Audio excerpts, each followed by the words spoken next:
नमस्कार। आज का विषय जैसा कि आप जानते हैं, मैंने बताया था हमारे लास्ट वीडियोस में कि बहुत सारे ऐसे लोग हैं जो ब्रेन स्ट्रोक की अगर बात करें यानी पैरालिसिस अटैक की, तो उसमें हेमीप्लेजिया या हेमीपैरेसिस से पीड़ित होते हैं।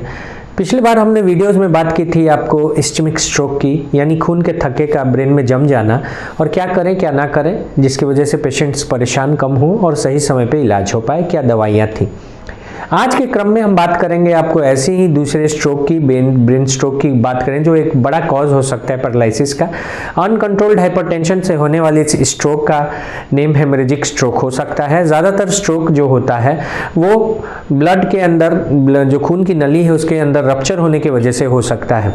अब आप देखिए कि ये स्ट्रोक दो तरह का होता है, अगर समझाऊं मोटे तौर पे तो सब एरेक्नोइड हेमरेज जो कि सेरेब्रल आर्टरी एन्यूरिज्म से, यानी एक सेरेब्रल आर्टरी जो गई है, सेरेब्रल आर्टरी जो सर्कल ऑफ विलिस है, गुच्छा होता है बेसिकली, आपको समझाऊं तो इसके अंदर अगर एन्यूरिज्म हो, किसी भी एक खून के नली के अंदर कुछ आउट पॉकेटिंग हो, अगर वो खून के नली के अंदर कुछ पाउच की तरह हो, वो अचानक फट जाए, सब एरेक्नोइड हेमरेज हो सकता है। इसमें ठंडर, क्लैप, हेडेक, बहुत तेज वॉमिटिंग, ये सब आम देखा जाता है, लेकिन ये कम देखा गया है आबादी में।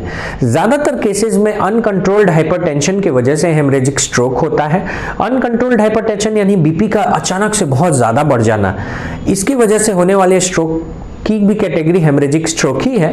हेमरेजिक स्ट्रोक में जो लक्षण आते हैं, अचानक से कॉन्शियसनेस का कम हो जाना, सेमी कॉन्शियस स्टेट हो जाना, अगर brain reticular system, brain stem वगैरह इन्वॉल्व है तो फिर हो सकता है कि आपको सांस लेने में दिक्कत हो, पेशेंट कोमा में अचानक से चला जाए। हो सकता है कि अगर आपको वॉमिटिंग आने लगे, जो पेशेंट्स हैं आपके वो लगातार वॉमिट कर रहे हो, पेशेंट्स को गले में कुछ भी बोलने में आवाज़ ही ना निकल पा रही हो, अचानक आवाज़ बंद हो जाए, पेशेंट्स लगे सुस्त सा पड़ गया है, हाथ पैर ना उठा पा रहा हो, सक्षम ही ना हो, कमजोरी हो, कुछ खा नहीं पाए, बार बार खाना निकल जाए, ये सारी कंडीशंस हो सकती हैं हेमरेजिक स्ट्रोक में।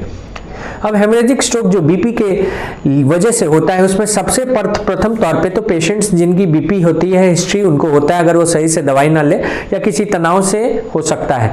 तो सबसे पहले अगर पेशेंट्स की पैरालिसिस की आपको समस्या लग रही है, उसका बीपी नापे।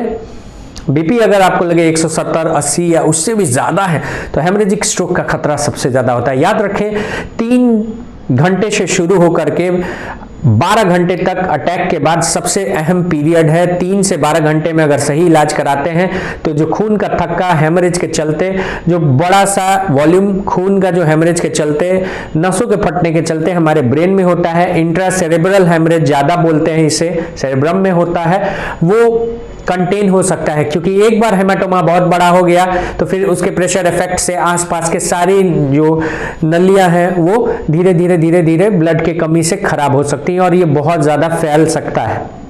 यानी 3 से 12 घंटे ऐसे पेशेंट्स में सबसे अहम है। क्या करें? सबसे पहले इंट्राक्रेनियल प्रेशर, जो प्रेशर बनाया जाता है खून के जमने से, नसों के फटने से ब्रेन के अंदर अनकंट्रोल्ड हाइपरटेंशन में बीपी के अचानक बढ़ने से, उसको कम करना आवश्यक है। इसके लिए तुरंत हमारे जो डॉक्टर हैं उनके पास पेशेंट्स को ले जाना चाहिए और मैनिटॉल एक इंट्राक्रेनियल प्रेशर को कम करने का सबसे इफेक्टिव उपाय है। मैनिटॉल देना चाहिए, साथ साथ ग्लिसरॉल दे सकते हैं सिरप के रूप में। मैनिटॉल आईवी से देते हैं, आईवी सेट वगैरह से, और इससे बहुत रैपिड इन्फ्यूजन देने के बाद तुरंत कंटेन हो सकती है। इसलिए 3 से 12 घंटे सबसे अहम है। फिर इसके अलावा जो आपके कॉग्निटिव इन्हांसमेंट ड्रग्स हैं जैसे सिटिकोलिन, न्यूरोसिटाम, उनकी इंपॉर्टेंस अपनी होती है, उनका अपना होता है। कभी भी ये कोशिश ना करें कि पेशेंट को ज़बरदस्ती के उठाकर बैठाएं, साइड में टर्न करें, उन्हें ज़बरदस्ती कुछ खिलाएं या पिलाएं लेटे हुए, कोशिश करें हाथ पैर उठाने की, ऐसा बिल्कुल भी ना करें। पेशेंट को स्थिर रहने दें, उसके सर के तरफ 2-3 तकिया को जोड़कर या सर को एलिवेट करके सर को थोड़ा सा खड़ा कर दें और बॉडी ऐसे रखें। कुछ भी चीज़ खिलाने पिलाने के पहले ज़रूर उन्हें फिजिशियन के पास ले जाएं, डॉक्टर को दिखाएं।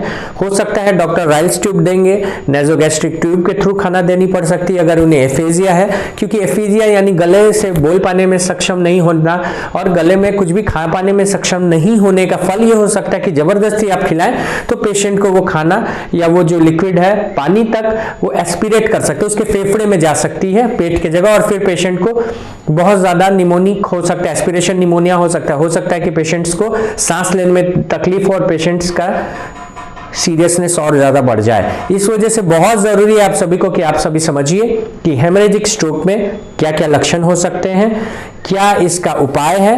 कभी भी सावधानी में पेशेंट्स के साथ छेड़छाड़ ना करें, तुरंत डॉक्टर के पास जाएं।